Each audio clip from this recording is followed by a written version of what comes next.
विधानसभा चुनाव के नतीजे आ गए हैं। हरियाणा में बीजेपी एक बार फिर सत्ता में वापसी कर चुकी है और चुनाव प्रचार के दौरान एक दूसरे पर नेताओं ने खूब वार पलटवार किया, ये आप जानते हैं। और चुनाव खत्म हो गए, लेकिन वार पलटवार का जो सिलसिला है वो अब भी जारी है। 2 दिन पहले पीएम मोदी ने कहा था कि कांग्रेस पार्टी के अर्बन नक्सल गिरोह ने सारे हथकंडे अपनाए, लेकिन हरियाणा की जनता उनके झांसे में नहीं आई। अब कांग्रेस के अध्यक्ष मल्लिकार्जुन खड़गे ने पीएम मोदी पर पलटवार किया है। बड़ी खबर जान लीजिए आप।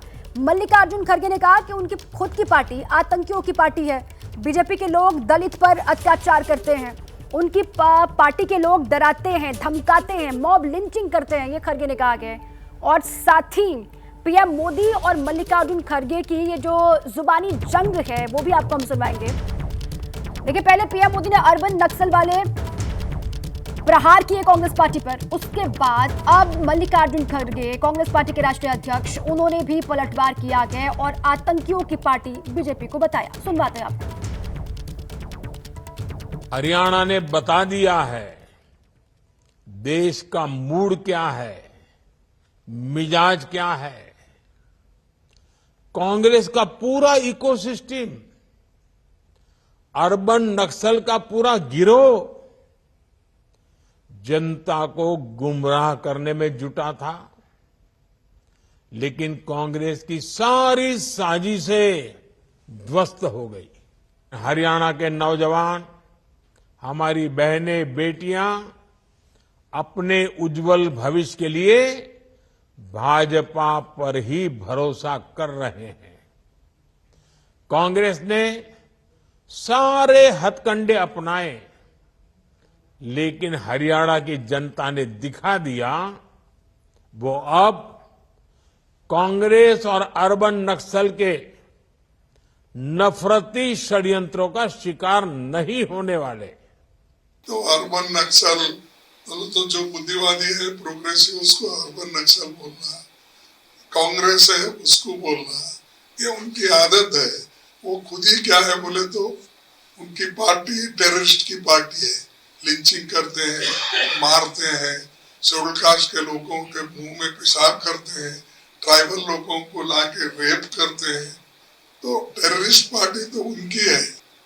गवर्नमेंट तुम्हारी है, तुम कंट्रोल कर सकते हो, लेकिन मोदी की आदत है ऐसा ही बोलने की।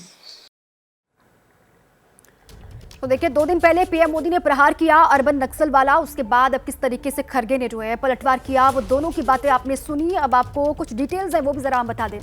दोनों ने क्या कुछ कहा था। 9 अक्टूबर को कांग्रेस सांप्रदायिक जातिवाद का चुनाव लड़ती है। पीएम मोदी ने कहा 12 अक्टूबर की तारीख, जो बुद्धिजीवी हैं उसे अर्बन नक्सल बोलते हैं पीएम मोदी, ये खड़गे ने बात कही। तो अर्बन नक्सल से आतंकवादी तक, ये पूरी बयानबाजी देखिए किस तरीके से आगे बढ़ रही है। अर्बन नक्सल का गिरोह जनता को गुमराह करने में जुटा हुआ था, हरियाणा चुनाव के कॉन्टेक्स्ट में पीएम मोदी ने कहा था। और 12 अक्टूबर को उनकी खुद की पार्टी आतंकियों की पार्टी है, ये कांग्रेस के राष्ट्रीय अध्यक्ष मल्लिकार्जुन खड़गे ने बात कही। पहले पीएम मोदी ने यह प्रहार किया, अर्बन नक्सल का एक गिरोह काम कर रहा था हरियाणा चुनाव में, लेकिन जनता उनके झांसे में नहीं आई। 9 अक्टूबर की तारीख जब पीएम मोदी ने कांग्रेस पार्टी पर वार किया था, और उसके बाद अब मल्लिकार्जुन खड़गे ने यह कहा है कि आतंकियों की पार्टी है बीजेपी, और जो बुद्धिजीवी हैं उनको पीएम मोदी नक्सल बता रहे हैं, अर्बन नक्सल बता रहे हैं। उनकी खुद की पार्टी आतंकी पार्टी है, उनकी पार्टी के लोग लिंचिंग करते हैं, मॉब लिंचिंग में शामिल होते हैं, लोगों को डराते हैं, धमकाते हैं, डर फैलाते हैं, ये कहा कि मल्लिकार्जुन खड़गे ने। अब कांग्रेस पार्टी के प्रवक्ता सुरेंद्र राजपूत जी हमारे साथ जुड़ चुके हैं इसी पर और बातचीत के लिए। सुरेंद्र जी, ये चल क्या रहा है? देखिए, हरियाणा के चुनाव संपन्न हो गए, नतीजे आ गए हैं, सरकार वहां पर बीजेपी एक बार फिर से बनने जा रही है, और ये जो बयानबाजी का शोर है सर, वो अभी थमता हुआ नजर नहीं आ रहा। पीएम मोदी ने कहा था अर्बन नक्सल का पूरा गिरोह काम कर रहा था हरियाणा चुनाव में, लेकिन वहां की जनता जो है झांसे में नहीं आई। नमस्कार दीपा जी। 2 चीजें बड़ी साफ हैं कि भारतीय जनता पार्टी का जो शीर्ष नेतृत्व है, देखिए जिस तरीके की बयानबाजी कर रहा है, उसे स्पष्ट हो रहा है कि उन्हें हरियाणा की जीत पर भरोसा नहीं था। उन्हें खुद मालूम है वो जीत क्या नाम, उनकी बेईमानी की जीत है, तंत्र की जीत है, यंत्र की जीत है।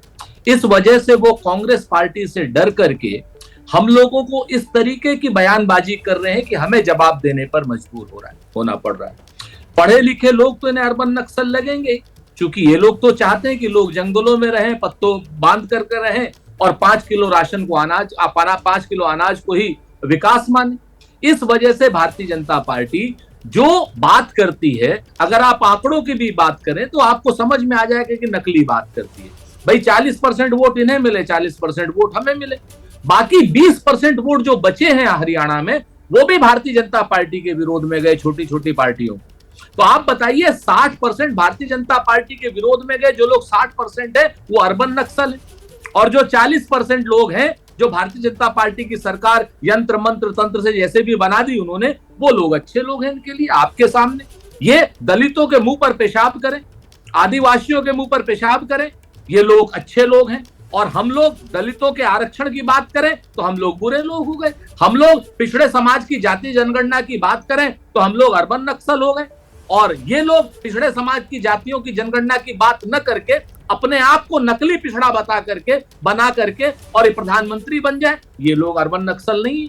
इस तरीके की भाषा का उपयोग जब तक प्रधानमंत्री जी करेंगे तब तक ये पता चलता रहेगा कि भारतीय जनता पार्टी जनता से कितनी दूर होती जा रही है, एक, और नंबर 2 कांग्रेस पार्टी से कितनी डरी हुई है। श्री मल्लिकार्जुन खड़गे ने स्पष्ट कहा, जो लोग गोडसे की विचारधारा के लोग हैं, जो लोग कहीं ना कहीं गौ हत्या के नाम पर गौ गुंडों को पालते हैं, जो लोग लगातार इस तरीके की भाषा का प्रयोग करते हैं, वो असलियत में देश के दुश्मन है। देश को और समाज को बांटने वाले लोगों से हमें कोई सर्टिफिकेट नहीं चाहिए। ठीक है सुरेंद्र जी, आप रहे हमारे साथ।